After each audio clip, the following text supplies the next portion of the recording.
আজকে একটি গুরুত্বপূর্ণ কথা বলছি আপনাদেরকে উদ্দেশ্য করে। আপনার হাতে যদি একটি স্মার্টফোন থাকে, হোক সেটা দামি কিংবা হোক সেটা কম দামি, এবং সেই সাথে সাথে আপনি যদি ফেসবুক ব্যবহার করে থাকেন, তাহলে আমি আপনাকে বলবো আপনি আপনার ফেসবুকের প্রফেশনাল মুডটি অন করে দিন।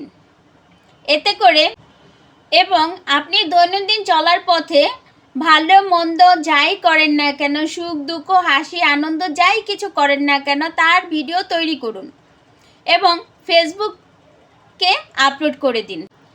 এবং আপনি এটা করে প্রতি হয়তো কয়েক মাস যাবৎ আপনি কন্টিনিউয়াসলি এটা করতে থাকুন। তখন দেখবেন কয়েক মাস পরে আপনার অ্যাকাউন্টে, আপনার ফেসবুক অ্যাকাউন্টে কিছু ডলার জমা হয়েছে, যেটা আপনার উপকৃত হবে সংসার জীবনে, বাস্তব জীবনে।